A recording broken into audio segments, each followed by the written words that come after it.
Bueno, buenas tardes. Bienvenidos y bienvenidas al panel de diversidad en la EVA. I will just a few words in Spanish and then we switch to English. Okay, thank you. So, bueno, bienvenidos y bienvenidas a todos al panel de diversidad de la EVA. Es un hermoso momento poder tener dentro del esquema, dentro de la grilla de charlas y de espacios de este evento, el tema de diversidad, el tópico de diversidad, equidad e inclusión. Me voy a presentar, para los que no me conocen, mi nombre es Florencia Trotta, lidero la agenda de diversidad, comunicaciones y sustentabilidad en Nimble y también estoy acompañando al equipo de diversidad en ADVA, liderando también un equipo que ahora les voy a presentar un poco más y que está trabajando justamente para seguir promoviendo la diversidad, la equidad y la inclusión en la industria de los videojuegos. Así que todo eso hace marco y contexto para que hoy estemos acá, teniendo un panel y teniendo unas invitadas increíbles. Así que este formato que vamos a hacer hoy es de una conversación en panel que va a estar moderado por Mariana Carril y por Carolina Panero, que son parte del equipo de diversidad, equidad e inclusión en ADVA, que también tiene otros miembros. Está George Taylor, está Flor Fole, la presidenta de ADVA, Flor Orsetti y yo liderando el equipo, así que Lila Cuñado también. Así que con todo el orgullo y con toda la felicidad les damos la bienvenida. Y ahora sí, now yes, I want to introduce our panelists.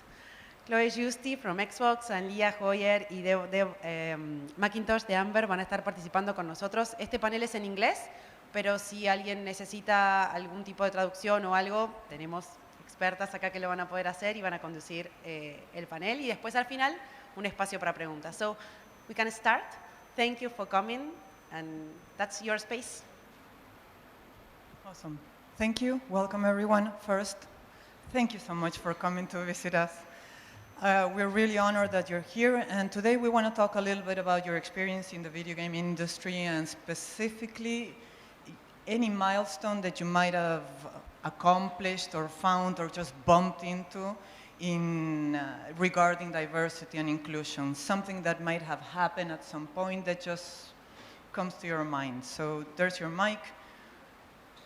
Deb, you want to start?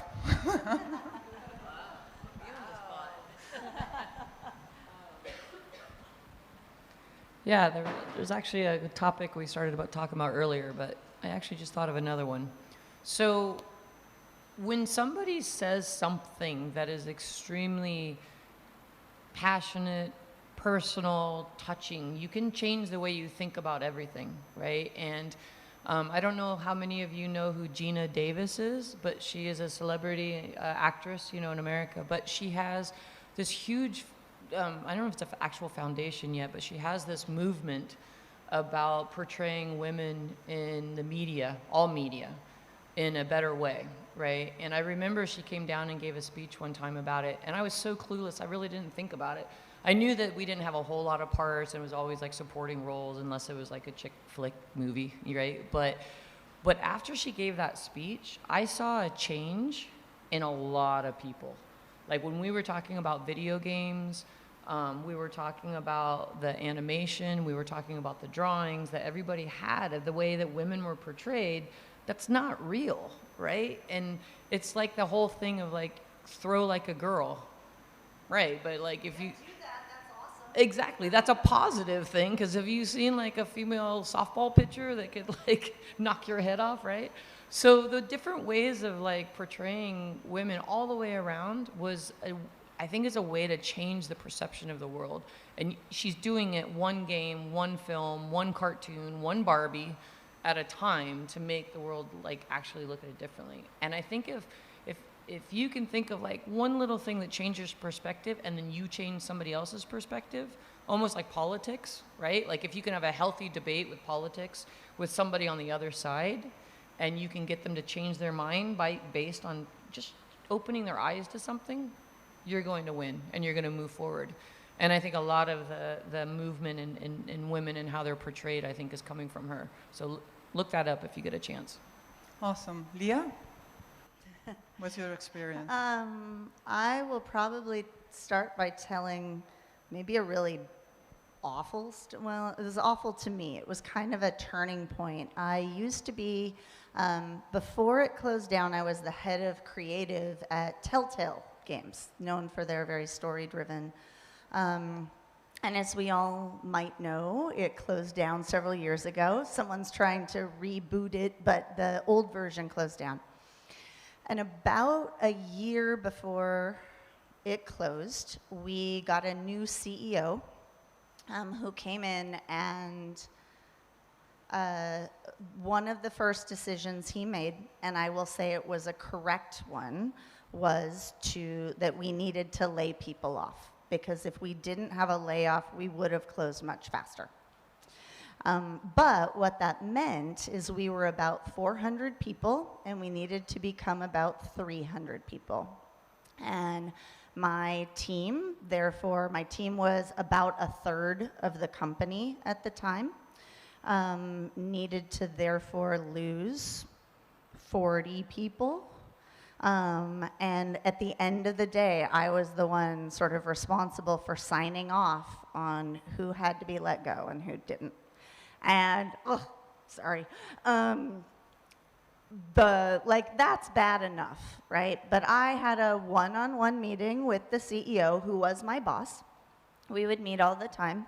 And this was about 1 week before the layoffs were coming.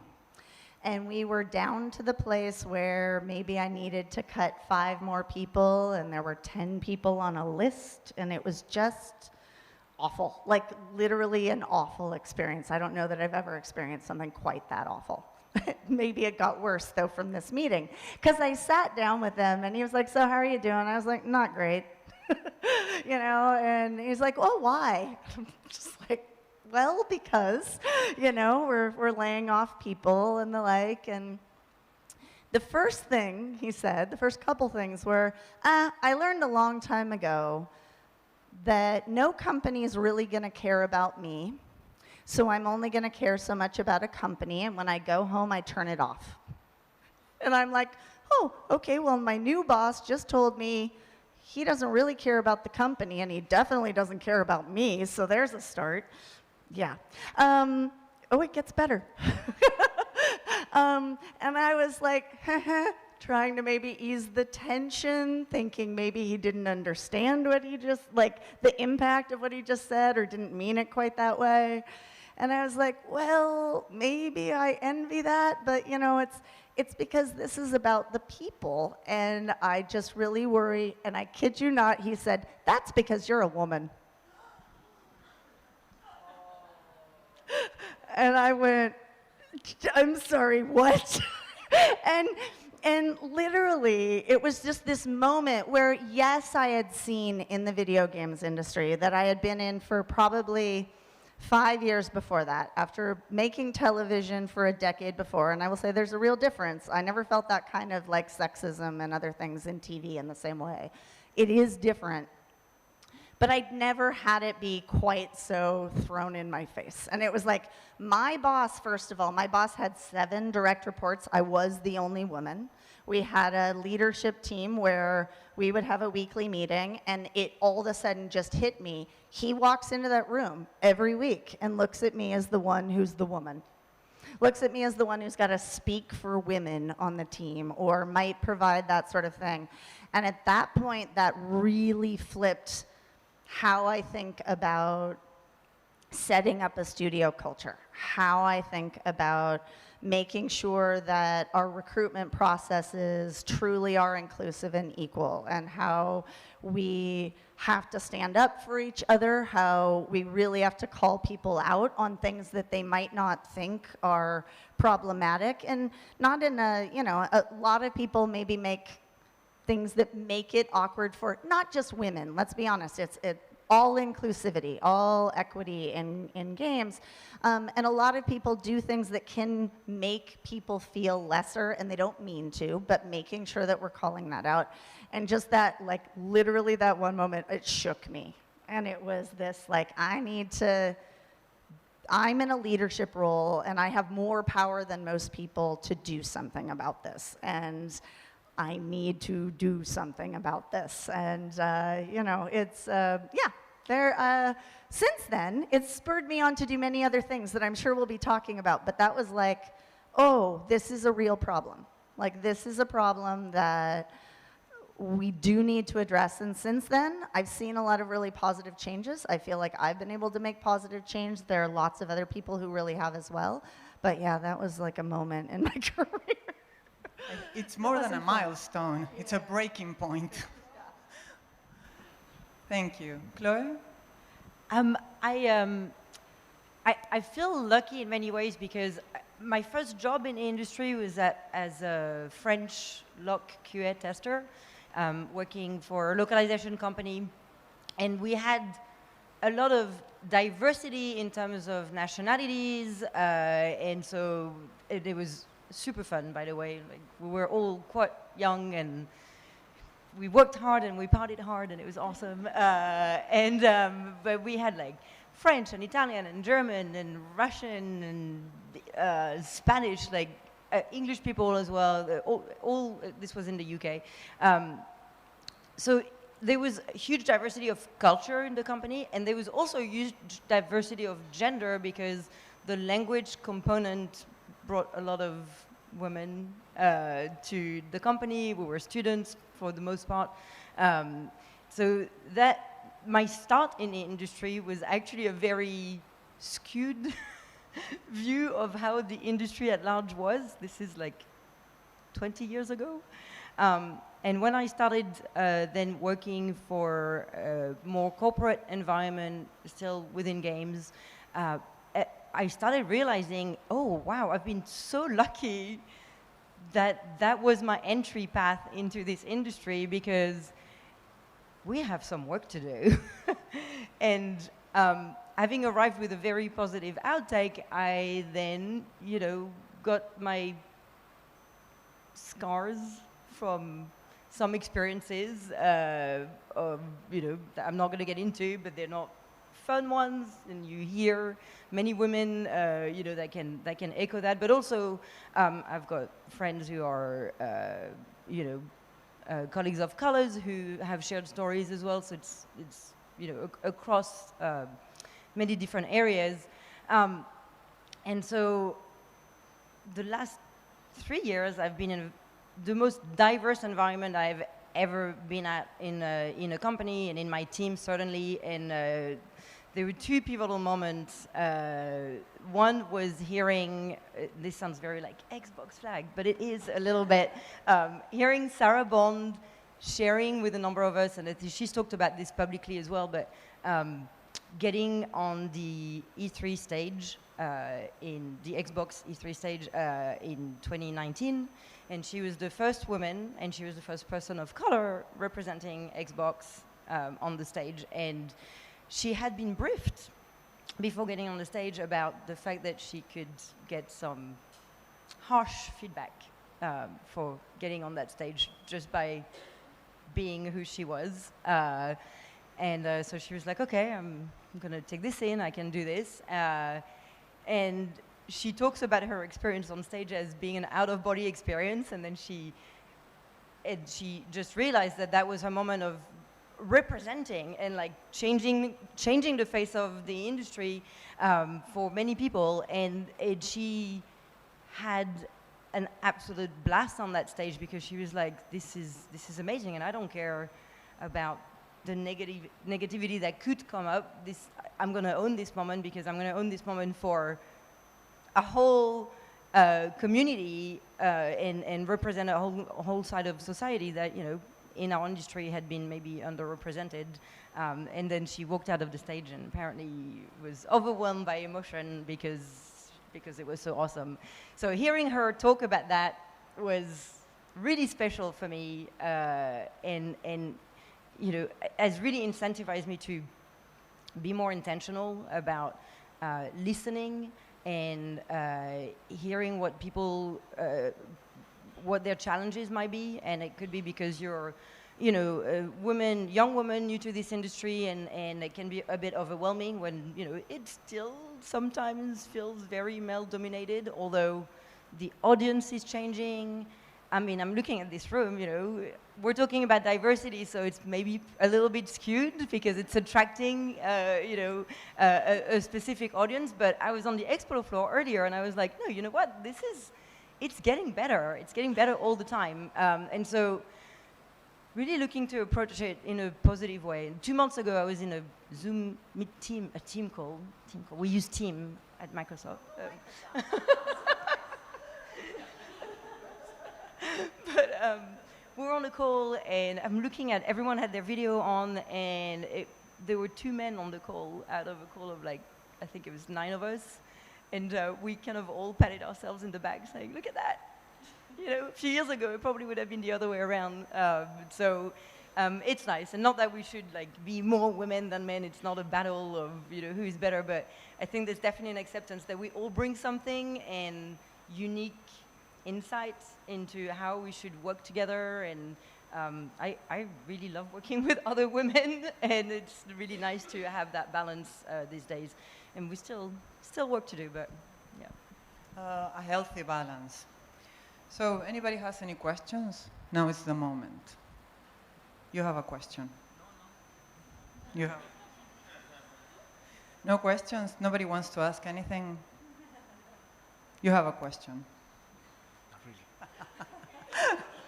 It is. Yes. Could you cite some examples of strategies you took to improve diversity? Strategies to improve diversity. Any examples that you can give us? Do you mean internally within a company or a team? Yeah. For us, in my current team, it's essential that we have a diverse team because we look at content all the time for a platform, and our gamers are diverse. So if we don't have diversity in our team, then it's kind of a snowball effect. You only pick the games that you like, and it's not just diversity of the people, but I like different genre from my colleague, who might prefer something else. So there's diversity of representation in the team and diversity of what we play as well. But we get a lot of training on diversity. I've learned a lot of stuff getting those trainings as to what matters. And the thing that I keep reminding myself is to be intentional about it. It's not just expecting people to come to you of diverse backgrounds. You have to be intentional because those people might not feel like they can come to apply for that job or submit their games or be part of that team. And so I always encourage people to reach out, and if they have questions about a role that they've seen, or they think that they might not be ticking all of the boxes in a job description. By the way, women are really terrible at this. You don't have to tick all of the boxes for a job. Apply for it. It's okay. And just sharing that with everyone so that people feel safe. That's my advice. That's what I've learned anyway. Well, one thing that something to know is that getting more diverse applicants, it's been shown that there are 2 things that are really the biggest drivers of getting diverse applicants. One, unsurprisingly, is what game are you making? So, at the end of the day, you're more likely to attract people who want to make that kind of game. And as we all know, not every game reaches the same audience.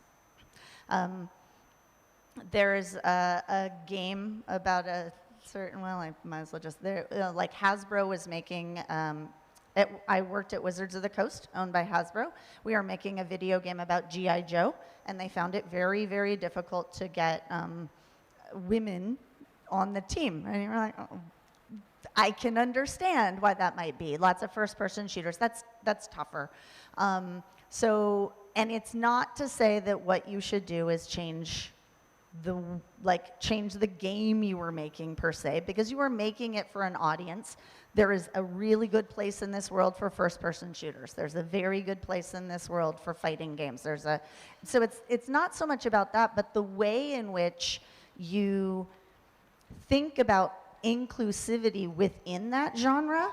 Like, I remember the very first time I played Halo at a LAN party, and I was like, I don't know that this game's for me, and then I found out I could make my armor pink, and I was like, I played around in character create for way too long. Like I was so bad at it. I was running into walls, I was shooting at the sky, like I was horrible.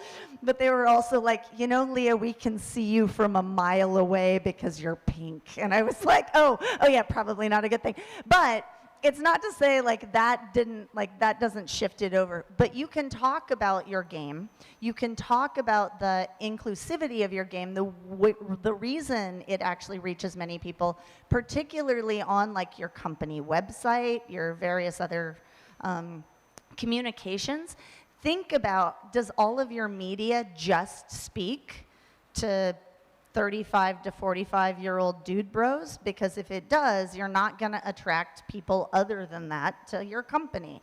So, because your game, absolutely, I don't care what genre it is, will be fun to many more people than that, but you have to think about the message your company's putting out around that game. The other factor is who is already working at your company, in particular in leadership.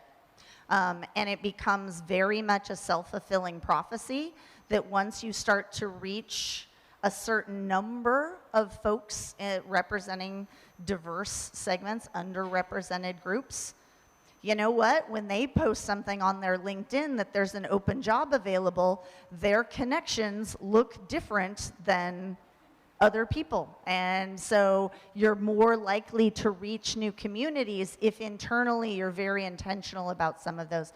And I would say most importantly on your leadership team. If you are a studio, like if you're founding something, I would really encourage you to think about the diversity of your founding team. It's all very easy for us to come together and find other people who think and look and act like us to start something with. Honestly, that's not the way you're going to make the best game, but it's definitely not going to be the way you're going to attract the most people. If you run a studio or you're in leadership in a studio and you look around the leadership team and you don't see diversity, you should be intentional about changing that. Like, start at the top. All too often, it's that the entry-level QA person, that the receptionist, that the easiest folks to hire are the ones where there's the most diversity. Like, that's not going to change things nearly as much as making the statement, no, you have no limit, no ceiling to what you can do here because we're going to put you at a high level. So that's the other thing I would say. More answers on the same question? More questions? Yeah, sure. Okay, the other question we had is, what are you doing from your companies or your spaces to actually create new context for people in the video game industry? What are you specifically doing?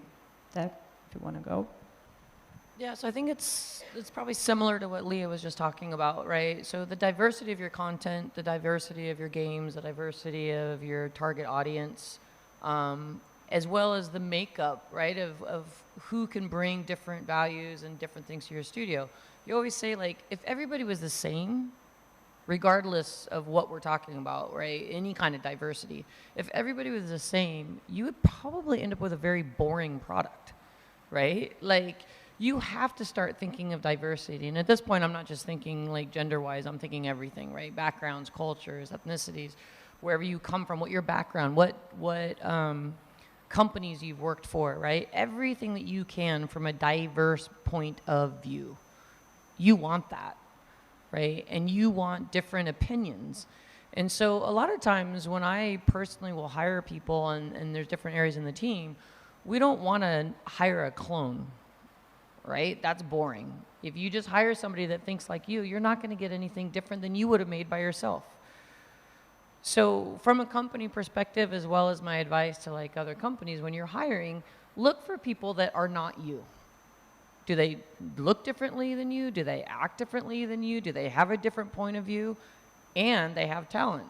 Hire them, right? Because that's how you're going to make an amazing product. And that's also how you're going to grow an amazing company, right? So we try to do that, I think, pretty much across the board. Again, you know, we run a company that's built with guilds, so, a matrix, sorry, so where we have our products as our verticals, and they're all very different on what their platforms and their genres are. But then our guilds that have all the disciplines and the mastery of the people, if you're talking about engineering or design or art or BI or production, we have quite a bit of diversity in every single guild. And I think the leadership, like you were talking about, is really kind of looking for that. And sometimes, like, I was on a project not so long ago, and a name was brought up, and it was a female name as like the most badass designer ever.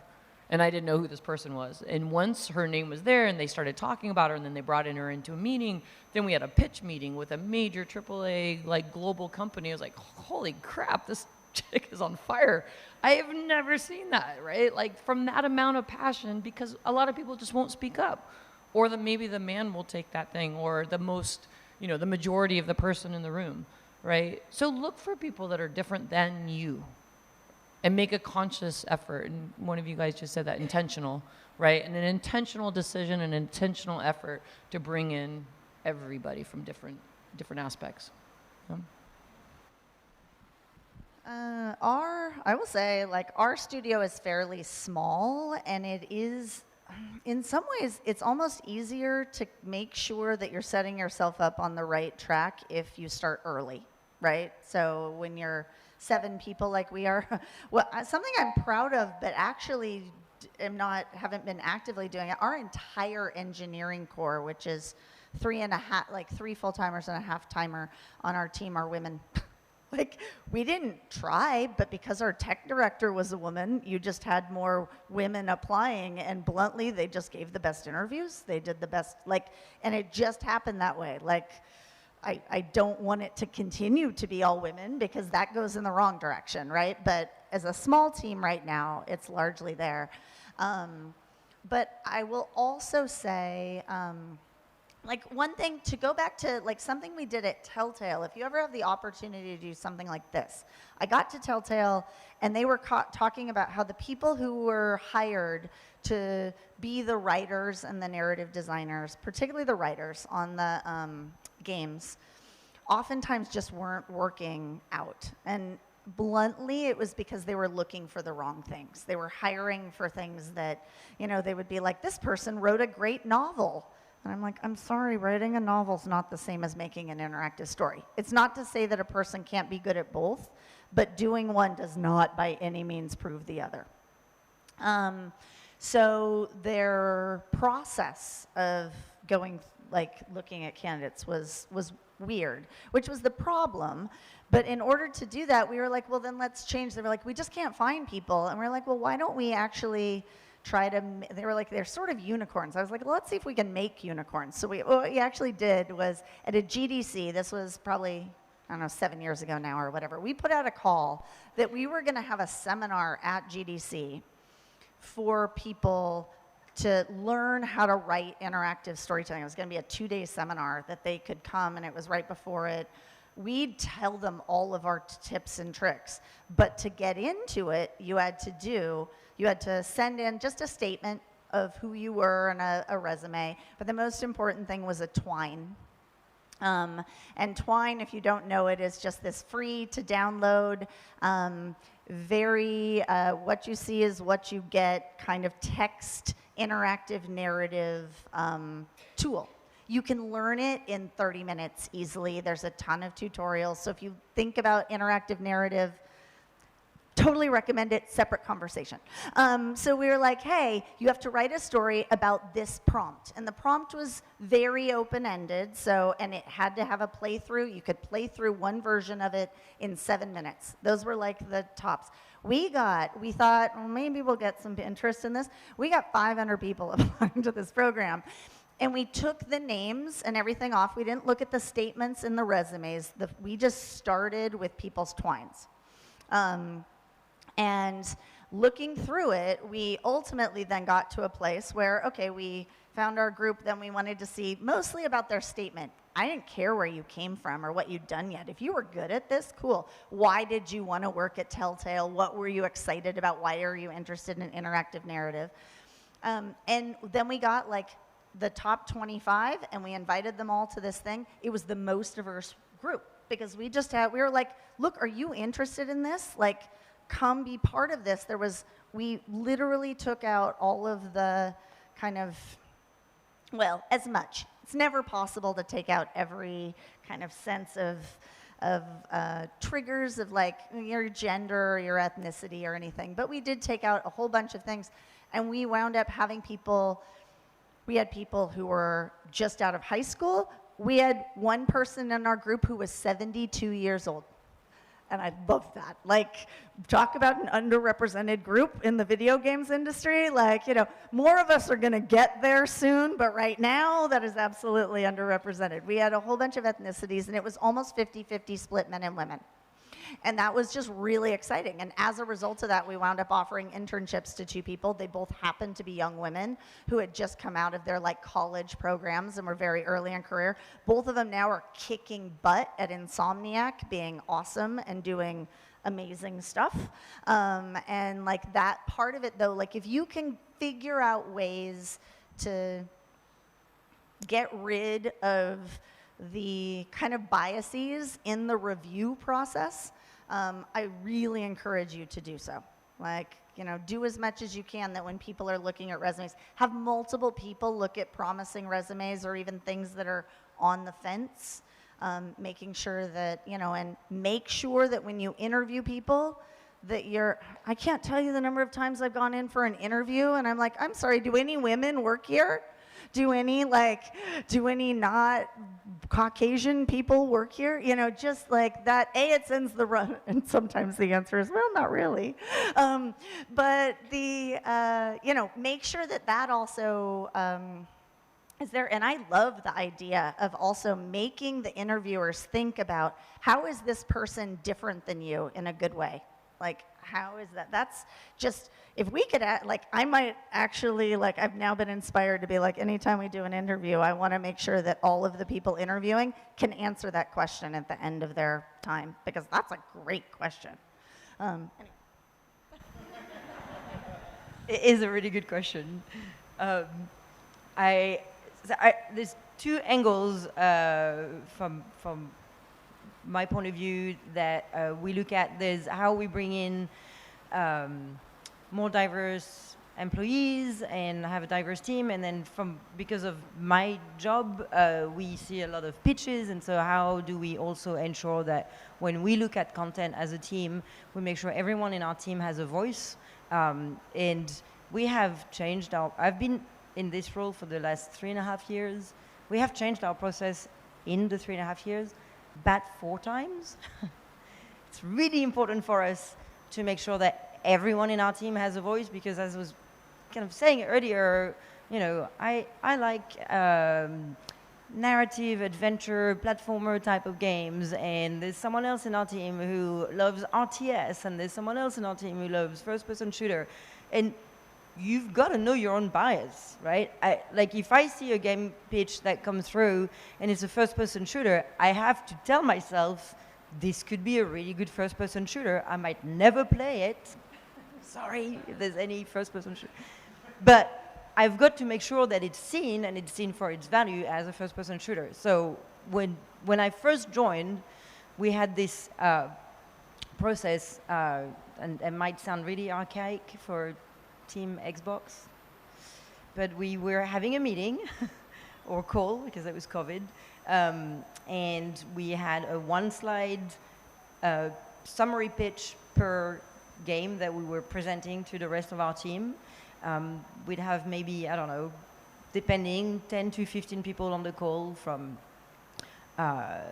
account management side, from marketing, from Game Pass, from portfolio, and we invited some other people from other teams to have multiple voices. And we thought, this is great. we have lots of people on the call, everyone is going to just give their opinion, and then we're going to know whether we push this game through to the next stage or not.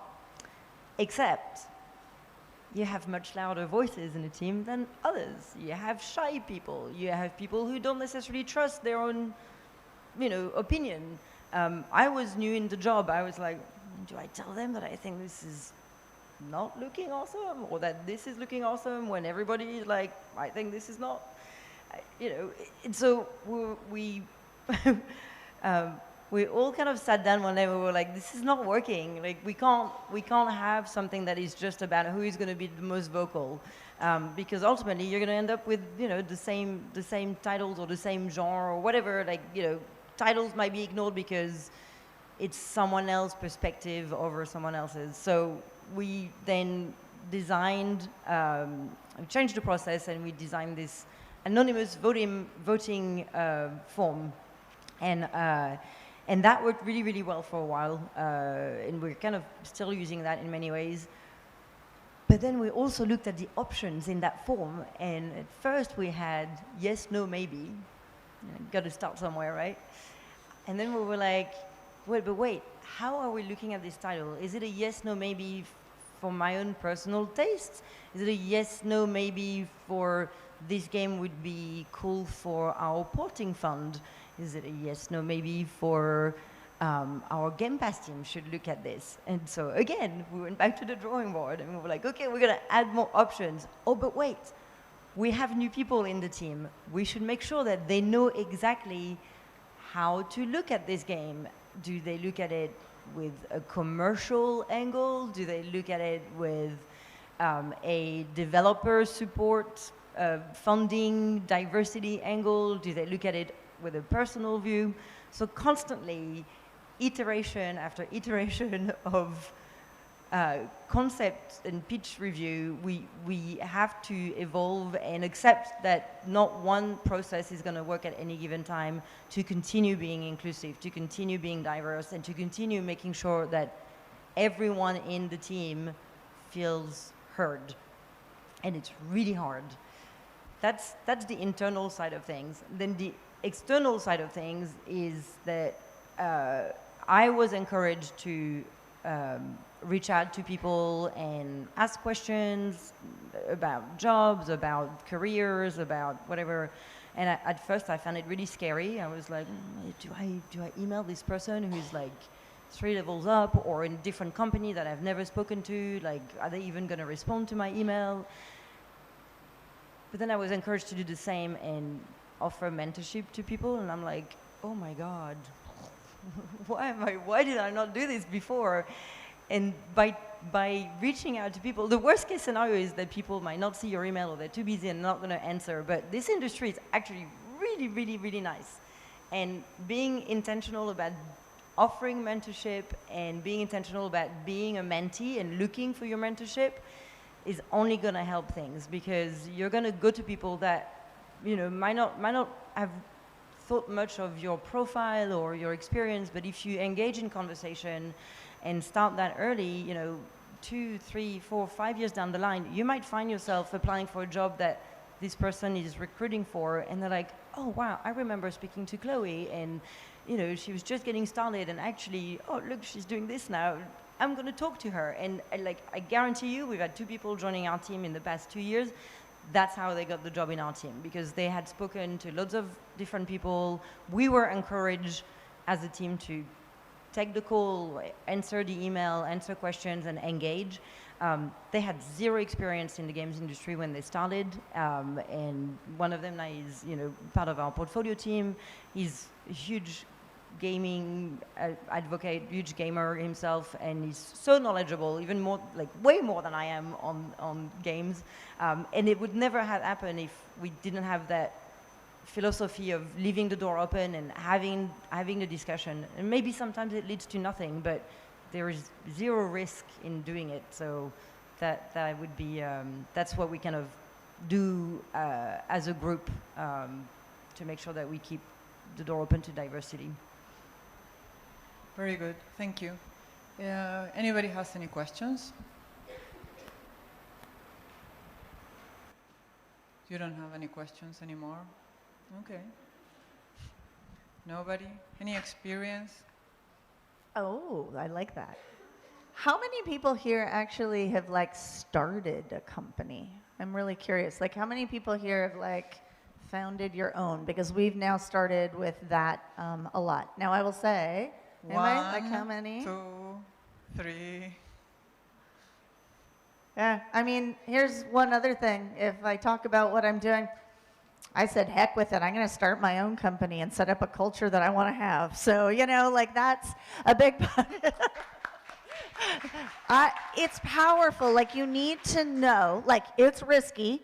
Not everyone is like going to be excited to do it. It's not the right time in your life all the time. Like a person with 3 small children who's the only person bringing in income to their household, probably not the time to start a company. But who knows, if you have those like, you know, ambitions and excitement around it, great, I applaud you. But if you get to a point where you feel like you've got the expertise, you have done stuff with other you know, other companies for long enough, like there's something just oh so powerful about going out on your own and being able to say, we're going to make games that we're excited about. I mean, there's a business side to that. It just can't be, you know, a game for you. But, and more importantly, that we therefore are going to learn so much about what we did before. What we've seen work and not work, and how do you put those things together intentionally. So, yeah, and I'm not encouraging you all to go tomorrow and start your own company, but for those of you who are, you're in a powerful position, right, to move that forward in a way that brings people in, and it is your responsibility to do that as much as it makes sense, you know, for you and your company. But yeah, I also, how, you know, finding ways that within doing what you're doing, you're looking for the ways that you can influence others, even if it's not starting your own company. Like, there's lots of ways that without being the boss or the owner, you can help one another out. Like that, you know, that you know, folks here have talked about, you know, making room for those voices that are the shy voices on there. You know, if you are in a meeting and someone hasn't spoken up for a while, and you know, making sure to call that out, so that you would love for them, you know, not to put them on the spot, but give them a chance to do that. I will say, like, you know, a lot of us got to go to this lovely party last night, and the one place where men and women are in kind of equal numbers is the dance floor. And in this industry, I will say, y'all are kind of lucky here. I appreciate it. If we were in the United States, like, most game companies are 80% men, 20% women, and most game companies' dance floors are 80% women and 20% men. Men don't dance in the United States. They just don't. But y'all are better at it, and you do it, and I love that. But there was just so much also. Something I was struck by last night, maybe because I knew we were going to be on this panel, there is actually something very powerful about being in the social scene with all of those other people. One of the reasons that there is a lack of diversity often in games companies is because it has been the same tight-knit group of friends who do all their social stuff together and therefore feel bonded to one another. That was an opportunity for a lot of other people to join the party and to create memories and connections with other people within the industry. And what I loved seeing was the number of women who were there like, no, come on, come in and let's be part of this. Cammie, like, I was like, so hot. She's not here, but Cammie is one of the organizers of this. It was awesome. She saw I was so hot, and she had an extra, like, hair rubber band and was like, do you need this? And I was like, thank you, girl. I love this. You went over and got me a glass of water. But it's that sense of, like, how do we keep each other in this space? Because that space is a space where you make connections that actually do matter. Like, they're the things that are the moments that you get a chance to network and really connect outside of just your business setting with people. And how are we looking out for each other to open the dance floor and bring them in and be like, be part of this. Come in here to our party, socialize with other people. Ask more people in your company out to lunch, or, you know, find those organizations where it's not just the pot. Like, we go to meetups, and a lot of times it's the pot of people who make this type of games and the pot of people who make this type of games, and the pot, like, you know, make sure to mix that up and be the proactive person who does that, so that the connections you can make are more there. I think we're out of time, right? Well, thank you. Yes. Find your allies. There's a wonderful women in games organization here, and there's also a developer of Color Expo, which is more US centric, but actually has a lot of foreign devs. It's all online, so it's super easy to sign up for it. There's more and more associations and opportunities to bring your own voice. Look for those regionally. You don't have to travel to GDC. It's super expensive for you guys, I know that. Join online meetups, do all of that, because there is so much available these days. So really seek those out, and that can only make the whole industry better. That's it. Well, thank you so much for this panel, for the time. Round of applause. Come next year. Muchas gracias a todos. Muchas gracias a ustedes también, muchas gracias, thank you very much. Y la última palabra de cierre, quería agradecerles por estar, y también porque cada uno, cada una, desde su lugar, desde su metro cuadrado, puede construir más diversidad, más equidad y más inclusión, así que vamos por eso. Gracias por haber venido.